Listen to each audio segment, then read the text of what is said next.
Hello everyone and welcome back to my YouTube channel class. So today हम 11th class का वो जो हमारा टॉपिक था class sources of business finance, we will continue that. So 11th class sources of business finance में हमने क्या पढ़ा था कि फिनेंस क्या है. Like finance is the lifeline of the business. Why it is lifeline of the business? Because हमारे जितने भी प्लान्स हैं सब कुछ वो without finance they are just zero. Because जब तक पैसा नहीं होगा we can not make our plans true. Reality में उसको हम चेंज नहीं कर पाएंगे जब तक हमारे पास पैसा नहीं है. और इसीलिए हमने पढ़ा था कि पैसा कितने तरीके से बिजनेस के अंदर आ सकता है. तो उसमें हमने owner's fund and borrowed fund पढ़े थे. सो ओनर्स फंड, जिसको ओनर का भी पैसा कहते हैं क्लास, तो इसमें हमने लास्ट क्लास में शेयर्स पढ़ा. ओनर्स फंड होते कौन कौन से हैं तो हमने लास्ट क्लास में पढ़ा शेयर्स. क्लियर? आज हम पढ़ेंगे retained earnings. Retained earnings, ADRs, GDRs and IDRs. So class when it comes to owners fund, तो हमने ओनर्स फंड में यही सीखा था कि ओनर्स फंड मालिक का खुद का पैसा होता है. लाइक जो भी ओनर्स फंड से पैसा आ रहा है, like share holders, they behave like owners of the fund, owners of the firm. Owners of the firm की तरह दे behave like they only have interest in profit. Like जो भी प्रॉफिट आ रहा है उसमें से उनको उनका शेयर मिलेगा. शेयर जो है उनका सिर्फ प्रॉफिट में ही होगा. When it comes to losses, तो वो फर्म से कुछ भी नहीं मांग सकते because they are the owners, they behave like owners. तो वहां पर हमने शेयर्स पढ़े थे एंड शेयर्स के दो टाइप्स भी पढ़े थे class, equity shares and preference shares. Hopefully वो आपको क्लियर होगा and if not I will share the link into the description box so that you can go through that video once more. And those who are new, आप please उस video को जरूर देखिएगा before coming to that topic. So class आज हम अपने चार और जो तरीके हैं हमारे रिटेन्ड अर्निंग के, हमारे ओनर्स फंड के, आज हम उसको पढ़ेंगे. तो first is retained earning. Retained earning क्या होती है क्लास? रिटेन करके रख. रिटेन मीन्स अपने पास रखना.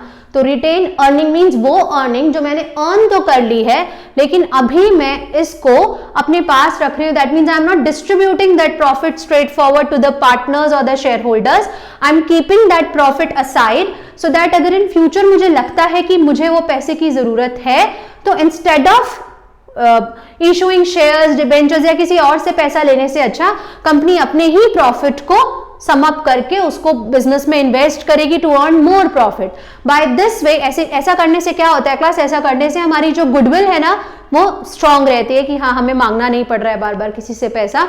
और ये भी होता है कि जब हमें कोई बहुत ज्यादा बड़ा पैसा नहीं चाहिए होता है, लाइक शेयर होल्डर्स की तरह हमें कोई लार्ज स्केल अमाउंट नहीं चाहिए होता है, then will go with retained earnings. और छोटे मोटे खर्चों के लिए तो हम नहीं बार बार सबसे मांगेंगे ना, तो फॉर दैट हम रिटेन्ड अर्निंग को अपने पास रखते हैं. तो रिटेन्ड अर्निंग क्या है? ये प्रॉफिट का वो पार्ट है जिसे हम अनडिस्ट्रीब्यूटेड रखते हैं, अलग करते हैं. इसीलिए इसको क्या कहा जाता है? Ploughing back of profit. Ploughing back of profit. Clear? इसका एक और भी नाम है class, it is called self financing, self-financing, or you can say internal financing. That means you are not borrowing from any outsider. Internal financing. Clear? Profit का वो पैसा जिसको हम साइड में रखते हैं so that in future अगर requirement होगी तो we will use that amount. That is called retained earnings. Clear class? It is a kind of what? It is a kind of owner's fund. तो shares हो गया, retained earnings हो गया. अब हम आते हैं एडीआर्स, जीडीआर्स और आईडीआर्स पे. ये क्या होते हैं क्लास? मोर ओवर ये तीनों चीजें सेम होती हैं, इसीलिए आप इसको ध्यान से समझेगा.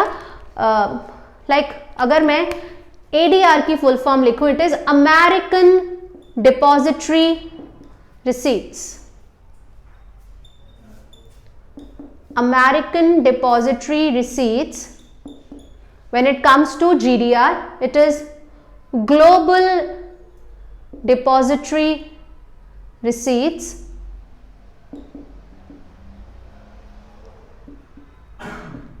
And when it comes to IDRs, Indian depository receipts. American depository receipts, global depository receipts and Indian depository receipts. So class, owners fund में शेयर्स और रिटेन्ड अर्निंग्स के बाद ये तो हुई अपने इंडिया से पैसा लेने की बात कि लाइक इंडिया में मैंने शेयर्स अपने इशू कर दिए इंडियन पब्लिक के लिए, दैट इज शेयर्स. जब वही शेयर्स मैं इंटरनेशनली लोगों के लिए भी बना रही हूं कि मुझे सिर्फ इंडिया से नहीं, मुझे आउटसाइड इंडिया से भी पैसा आना चाहिए, तो उसके लिए लाइक रिलायंस ने इसको स्टार्ट किया था क्लास इन द ईयर 1992. ये जो GDRs एंड ऑल है, it is started by Reliance in 1992. Clear? तो ये जो ग्लोबल डिपॉजिटरी रिसीट्स हैं, ये क्या होते हैं?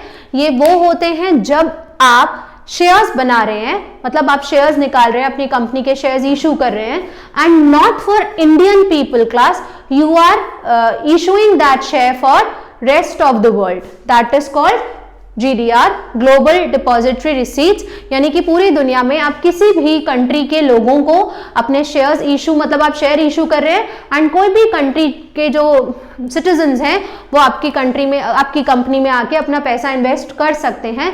That is called global depository receipts. Clear? मतलब ये कोई इंडियन फर्म ही इशू करती है, इंडियन फर्म ही निकालती है कि लाइक मुझे 6 करोड़ या 10 करोड़ या 20 करोड़ 50 करोड़ के मुझे GDRs चाहिए. तो वो डिपॉजिटरी जो हमारे बैंक होते हैं उनसे उनको बोलते हैं, बैंक क्या करता है, इसको डॉलर में कन्वर्ट करके बाहर की जो फर्म्स हैं, मतलब बाहर के जो लोग हैं, उनके लिए इंटरनेशनल जो स्टॉक एक्सचेंजेस होती हैं उनके अंदर आपके शेयर्स की, आपकी कंपनी के शेयर को लिस्ट करते हैं, सो दैट जो इंटरनेशनल स्टॉक मार्केट को चेक करते हैं या गो थ्रू करते हैं, and if they are interested into your firm तो they can buy your company share, and that share उनको इंटरनेशनल लैंग्वेज में क्या कहेंगे क्लास? GDR. क्लियर हुआ?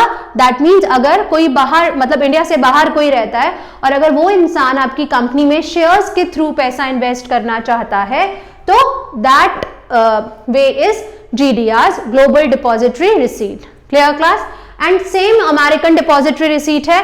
The only difference is global depository receipt is for rest of the world, and when it comes to American depository receipt it is for American citizens only. ये एक इसकी खास बात है कि ये किसे इशू हो सकते हैं? Only American citizens, only Americans. ठीक है? तो that is called American depository receipt. Same Indian depository receipt. अब अगर हम चाहते हैं कि बाहर के लोग आके हमारी कंट्री में और हमारी कंपनी में पैसा इन्वेस्ट करें, तो उसके लिए क्लास हम ADRs और GDRs बना रहे हैं. फाइन.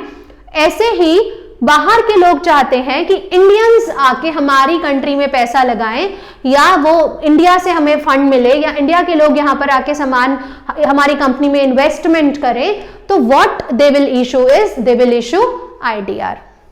क्लियर? वो वहां के डिपॉजिटरी से बात करेंगे, जो भी उनकी अपनी मतलब जो भी उनकी अपनी करेंसी है, उतने रुपए के शेयर्स, लाइक उतने डॉलर के शेयर्स वो कहेंगे कि हम उसको IDR बनाना चाहते हैं उससे. फिर क्या करेंगे? फिर वो IDR अपने डिपॉजिटरी के थ्रू इंडियन जो स्टॉक एक्सचेंज है उसमें अपनी कंपनी को लिस्ट करेंगे. फिर अगर हम शेयर्स खरीदना चाहते हैं besides our own countries, own countries firm, तो हम उस कंट्री के शेयर को खरीदेंगे class, and that will be termed as IDR, Indian depository receipt. तो ये है तो शेयर्स ही ना, बट सिर्फ डिफरेंस क्या है? डिफरेंस यही है कि मतलब अगर मैं अपनी कंट्री से बाहर जाके इन्वेस्ट करना चाहती हूं तो I go with ADRs and GDRs. If बाहर के लोग आके मेरी कंट्री में पैसा इन्वेस्ट करना चाहते हैं in the form of shares, तो they will go with IDR. Again ये शेयर्स के जैसे ही बिहेव करते हैं, इसीलिए इनको ओनर फंड्स के अंडर ही रखा गया है. So by this your owners fund is over class. Clear है? तो यहां तक हमने अपना ओनर्स फंड पढ़ा. अब नेक्स्ट क्लास में हम कंटिन्यू करेंगे हमारा बोरोड फंड.